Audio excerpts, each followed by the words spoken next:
turma, fala galera que curte o trabalho do 676 Clube, aqui é Fernando Alves, presidente, e hoje nós faremos o primeiro vídeo de 2021 com perguntas e respostas. Nós vamos aqui inaugurar, uma nova série dentro do nosso canal, que é a série 676 Responde. Primeiramente eu gostaria de agradecer aí aos quase 450 inscritos, muito obrigado a cada um de vocês. De coração, sou muito grato pela sua audiência, pelos comentários que a gente está procurando sempre responder ali à medida que recebemos e também, por você estar levando o conteúdo do nosso canal adiante, compartilhando nas suas redes sociais, compartilhando nos seus grupos de WhatsApp. Muito obrigado a você que está acreditando no nosso trabalho, que tem procurado realmente informações de qualidade e tem visto dentro do nosso canal respostas para as suas perguntas, informações que de fato o auxiliem aí, tanto na restauração quanto na preservação do seu antigo. Sou muito grato por isso. Peço a você que, por favor, ainda não é inscrito, já se inscreva no nosso canal, deixa seu like, seu comentário também. E, por favor, não esqueça de ativar os sinos das notificações. Nós temos muitos inscritos que nos procuraram achando que de repente a gente não estava mais postando material, mas é porque durante o processo de inscrição o sino das notificações para novos vídeos não foi ativado. Então eu peço a você que, por favor, se você já é inscrito, confere aí na sua inscrição, tá? Se o sino de notificações está ativado ou não, por favor, ok? Se já tiver, agradeço, porque à medida que a gente vai postando novos materiais, você vai sendo notificado e ficando aí por dentro, em primeira mão dos conteúdos que a gente posta no nosso canal. Bom, turma, ano passado eu fiz um vídeo com perguntas e respostas que foi bastante assistido, teve muitos comentários. Inclusive, dentro desse vídeo eu até me comprometi a trazer um vídeo com essa proposta a cada 10 vídeos de conteúdo, acabou que na verdade eu gravei 16 vídeos de conteúdo nesse intervalo, acabei utilizando boa parte dos materiais que nós já tínhamos em pauta, inclusive alguns deles até sugeridos por vocês, e fui deixando essas perguntas um pouco para depois, mas eu acho que para começar bem o ano agora a gente pode retomar esse trabalho, ok? Então hoje eu selecionei 10 questões, tá? Que vieram por diversos canais, seja pelo nosso grupo, ou seja também por comentários dos nossos vídeos e também de outros amigos, que também são do ramo antigo mobilista, que nos enviaram essas questões. Eu resolvi trazê-las aqui para vocês. Fiz minha colinha aqui no computador e eu vou respondendo elas a vocês uma a uma, ok? Espero que gostem. Vamos lá então, turma, para a primeira pergunta. Tem um Opala 1976 e gostaria de colocar as rodas em liga leve, são réplicas das SS. Porém, estou na dúvida entre 14 polegadas ou 15 polegadas. Qual medida me indicariam? Isso tira pontos na certificação do veículo? Bom, turma, vamos lá. Foi uma sacada muito legal, tá? Dessa empresa que está fazendo essas réplicas das rodas do Opala SS. Eu não tenho certeza se é a KR, Croma, enfim. Eu sei que você acha ela hoje, com uma certa facilidade, principalmente em lojas conceituadas aí sobre o Opala, E eu achei muito legal também a sacada que eles tiveram de produzir essa réplica em liga leve, e como o próprio nome já diz, liga leve, fazê-las também em duas medidas, na medida 14 e na medida 15 polegadas. Por que eu digo isso? Hoje está ficando cada vez mais complicado achar pneus na medida 14 polegadas. É algo que era muito comum, nos anos 2000, a gente ter o uso dessa medida nos veículos mesmo de passeio. Tá ficando para o passado. A gente está vendo cada vez mais os montadores utilizando o aro 15, tá? E naturalmente a demanda, do mercado, ela vai sempre observar para o maior volume de consumo. Então hoje nós temos um consumo muito maior de pneus aro 15 do que, por exemplo, de pneus aro 14. Então é natural que essa oferta de pneus, no caso do aro 14, ela vai sendo diminuída gradativamente. E ainda mais quando a gente fala de antigos, porque, por exemplo, no caso do Opala, geralmente a gente usa medidas que já eram difíceis de obter, por exemplo, 957014. E hoje está ficando cada vez mais difícil, tá beirando a impossibilidade. Então, se eu puder recomendar, seria para o aro 15, tá? porque a oferta hoje é muito maior. E sobre a questão de certificação, há uma pequena perda de pontos, mas não invalida o veículo a ser certificado, porque é permitido, né, o uso de rodas até 1 polegada maior do que a medida padrão. Então, no Opala, durante praticamente toda a vida dele, com exceção dos Diplomata SE 9192, ele utilizou o aro 14. Então, quando você utiliza o aro 15, não tem nenhum problema em termos de medida, tá? Porque a FBVA permite aí, né, dentro do seu regulamento para certificação, o acréscimo de até 1 polegada no diâmetro da roda, beleza? Vamos lá. Pergunta número 2. A partir de qual ano a coluna de direção escamoteável passou a existir no Opala? Bom, turma, para você que não sabe, a coluna escamoteável nada mais é do que a coluna de direção com altura regulável, tá? E ela surgiu não somente no Opala, mas também na linha Monza em 1988. Foi uma das evoluções, tá? Que a linha 88 trouxe. Inicialmente em item de série apenas no Diplomata SE e opcional no Commodore SLE. Entretanto, se não me engano, a partir de 1990 ou 91, eu não tenho certeza, ela passou a ser de série também no Commodore SLE, tá? Fato é que, infelizmente, é um elemento que apresenta um certo desgaste ao longo do tempo, principalmente nos rolamentos, né, de apoio da coluna, e tem uma certa procura no mercado de usados, porque substituir esse rolamento é bastante complicado. Outra peça também que tem uma certa procura é o comutador da chave, que é exclusivo das versões com coluna escamoteável, e quando você acha essa peça também não costuma ser barato, então tem uma certa procura, tá? Acredito que seja até por isso que esse nosso colega nos mandou essa dúvida, mas podemos aí resumir que a coluna de direção escamoteável ela foi oferecida aos clientes da Opala de 1988 a 1992, sendo de série, de fato, tá? Inicialmente no Diplomata SE e opcional para Commodore SLE, e se eu não me engano, para o Opala SL não existia nem como opcional, tá bom? Vamos lá. Pergunta número 3. Tem o Diplomata SE 1988 Automatic 4 com, né, a caixa ZF 4HP22, uma caixa maravilhosa aí. E pensei em substituir o diferencial original, que é a relação 3,08, por um 2,73, para deixar o giro do motor um pouco mais baixo em situações de trânsito rodoviário. Vale a pena? Bom, turma, vamos lá. Se você quiser saber um pouco mais de diferencial, nós temos um vídeo a respeito, tá, aqui no canal. Basta você procurar aí nos nossos conteúdos que você vai achar um vídeo que eu gravei dedicado ao diferencial. Agora falando sobre a questão do colega aqui. Bom, eu não recomendo pelo seguinte, tá?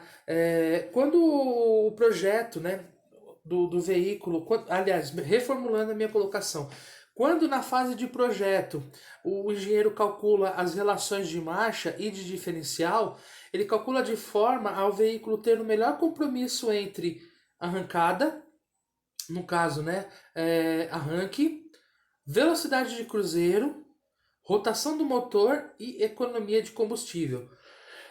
Sendo assim, a gente pode dizer que as relações que foram escolhidas ao longo do tempo foram as relações que mais se aproximaram a casar esses compromissos. Quando a gente altera alguma coisa nessa linha, como por exemplo o diferencial, a gente pode de fato beneficiar determinados comportamentos, mas prejudicar outros. E no veículo automático isso é um pouco mais grave. Por quê? Como nós temos um certo deslizamento, uma certa perda, né, natural de torque do motor só pelo fato de existir o conversor de torque ali na caixa, a gente já tem parte daquilo que o motor produz sendo perdido só pelo fato do veículo ser automático. E quando você utiliza um diferencial mais longo do que o de série, você tende a deixar esse veículo letárgico demais em situações de arrancada, em situações, por exemplo, de arranque em subida, é um veículo que você vai ter que exigir mais dele. Então, aquilo que você de repente pode ganhar em rodovia, você pode perder na cidade, né? Então, eu particularmente não recomendo, apesar de não ser uma mudança muito grande, entre uma relação 308 para uma 273, ela é sentida, tá? Ela é sentida no veículo de diversas formas, então vale a pena, né, manter a originalidade. Eu, particularmente, eu vou sempre pelo original, tá? Isso vale também, por exemplo, para os colegas que têm aí Opala 9192 ou 9292, que tem o câmbio 5 marchas, né, no CL2205B, com 6 cilindros de gasolina, e de repente também tem essa vontade de pôr o diferencial 273 para deixar o carro ainda mais longo. Eu não recomendo. Eu já tive colegas já que fizeram essa troca e regrediram porque o carro ficou manco demais na cidade. Então, pense nisso.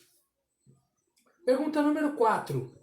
Soube que houveram mudanças nos itens que impedem um veículo antigo de ser certificado ou não. Agora é possível certificar qualquer antigo com alterações? Não, turma, não é bem assim.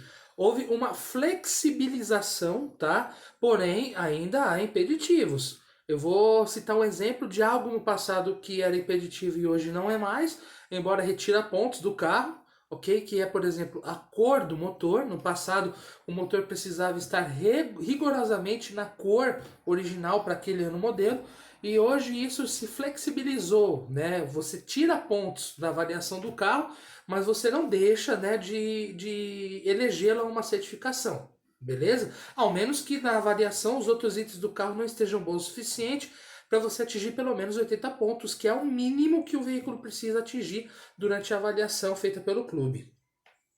Agora, por exemplo, existem ainda itens impeditivos, insufilme, a cor externa do veículo passou também por uma flexibilização, mas se houver cores muito extravagantes, muito berrantes, o clube pode decidir não certificar aquele veículo.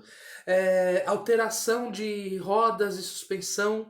Se você, por exemplo, recebe um veículo que está rebaixado, um veículo que utilizava, por exemplo, roda aro 15, o carro está com roda aro 17, isso pode e deve, na verdade, ser um impeditivo, ok? O clube precisa seguir com rigor a tabela, né, de avaliação, e esses itens ainda seguem como impeditivos. Então, o que a gente pode dizer é o seguinte: houve uma flexibilização sim, mas não houve digamos assim, a porteira não foi totalmente aberta, né, para certificar qualquer veículo em qualquer situação. Beleza, turma? Então vamos lá.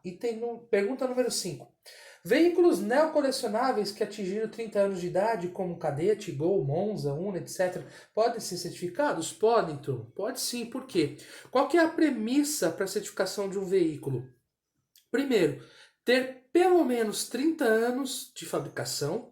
E segundo, ter pelo menos 80% de originalidade atestados por um clube, ok? Através da avaliação de um clube devidamente federado, ok? Como é o nosso caso, a gente pode certificar o veículo. Então não é pelo fato dele ser um veículo da década de 90, como por exemplo eu possuo, né? Para quem me conhece ou já viu aí os nossos vídeos no canal, eu possuo um Monza Classic, ano 90, modelo 91, que é placa de colecionador, é certificado. Esse carro eu certifiquei no ano passado, porque para a certificação que vale é a idade do carro e não o ano modelo. Então, no ano passado ele completou 30 anos de fabricação. Sendo assim, eu certifiquei com a placa de coleção, né? Graças a Deus, corri bastante, mas consegui deixar o veículo com um nível muito bom. É um veículo que tem uma pontuação muito alta. Lógico que isso me traz uma satisfação muito grande, mas principalmente a sensação de dever cumprido de ter mais um exemplar aí salvo, né? Um exemplar que foi resgatado de uma possível um possível desmanche, né? Um possível fim trágico, digamos assim, tá? Então, sim, amigos, sim. Inclusive, nós clubes estamos nos preparando cada vez mais com isso. É bacana porque de 90 para cá o acesso aos materiais é um pouco mais fácil, dependendo do modelo. Então, a gente consegue ter mais propriedade, mais material para fazer uma certificação justa. Vamos lá, turma. Sexta pergunta. O que vocês pensam do Ômega, em especial o modelo CD 4.1 95? Pode ser encarado como um carro colecionável? Super colecionável, super colecionável. Bom, turma, para quem não sabe, o Ômega, ele teve 10%, tá? Digamos assim, de número de veículos produzidos comparado ao Opala. Então, você manter um veículo, um Ômega, no caso hoje original, é um desafio grande, mais do que um Opala, sou sincero em dizer. Boa parte dos quase 95 mil carros produzidos hoje virou sucata, não existem mais, então daria, sei lá, para a gente estimar que dos 95 mil, talvez, sei lá, 15 mil estejam rodando. É uma proporção que parece meio ingrata, mas é mais ou menos nessa ordem. Por quê? É um veículo de manutenção cara, então mesmo à medida que o veículo foi envelhecendo, a manutenção dele não caiu, sempre custou alto. Então, infelizmente, foi um veículo que foi caindo em mão de pessoas com poder aquisitivo baixo, que não puderam dar os devidos cuidados, e naturalmente hoje a grande maioria desses carros está em estado bastante crítico. Então, levantar um carro desse hoje é bem complicado. Não é impossível, mas exige investimento. E para as unidades que foram preservadas ao longo do tempo, sem dúvida alguma, é um veículo super colecionável. Não é um veículo que dá para a gente certificar ele, porque ele ainda não tem 30 anos, né?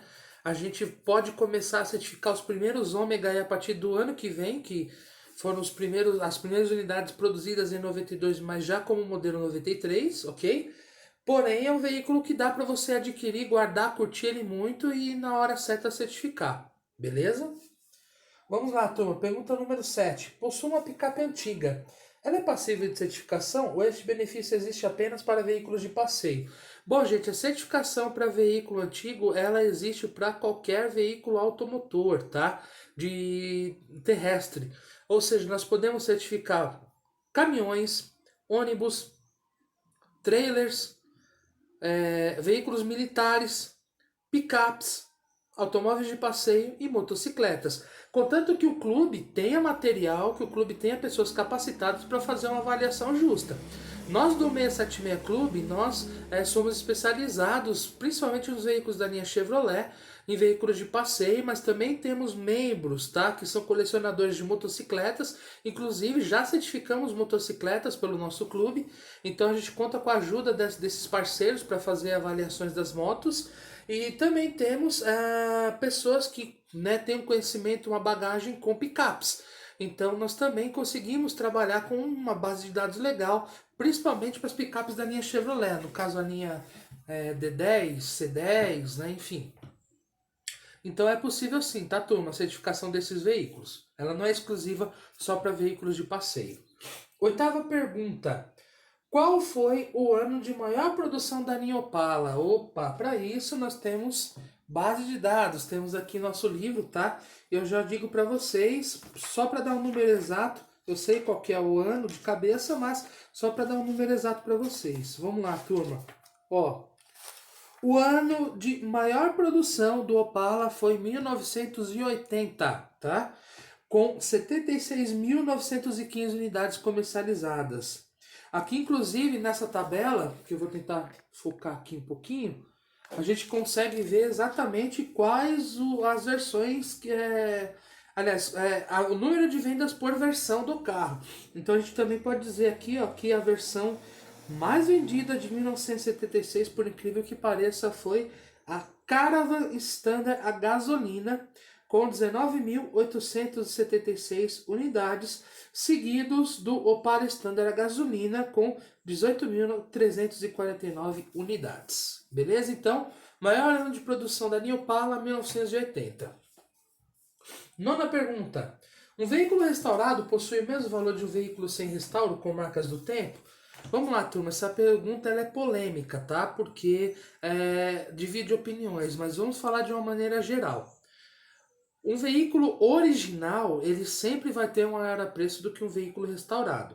Não há uma diferença muito grande de valores, tá? Falando de valores, de finanças, né?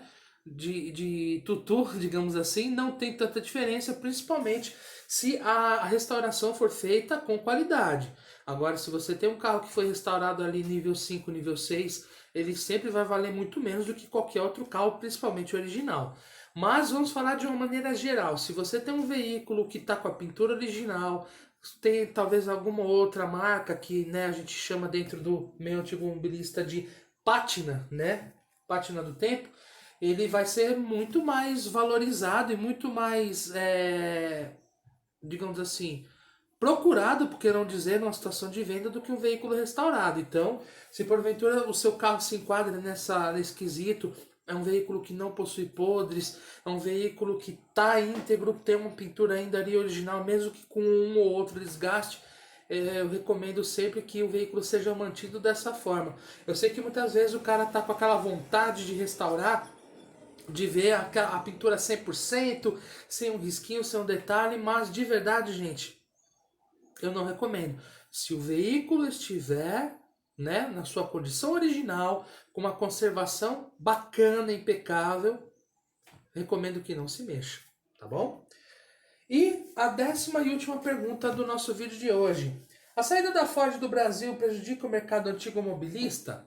Turma, vamos falar do mercado antigomobilista.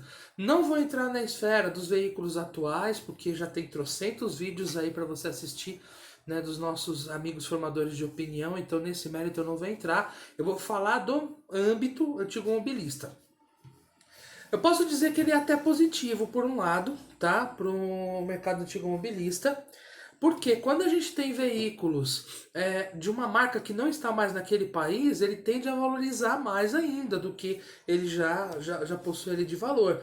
Por exemplo, a linha Dodge é um exemplo clássico disso. Lógico, além da raridade dos veículos, em termos de pouquíssimas unidades sobreviventes, o fato da marca Dodge não ter uma produção brasileira, de certa forma, valoriza muito, tá? Quem aprecia esses carros, porque foi uma produção curta, né? Cerca ali de, sei lá, a história da Dodge do Brasil deve ter coisa de 16 anos, talvez, até ela ir para a mão da Volkswagen, creio que mais ou menos isso.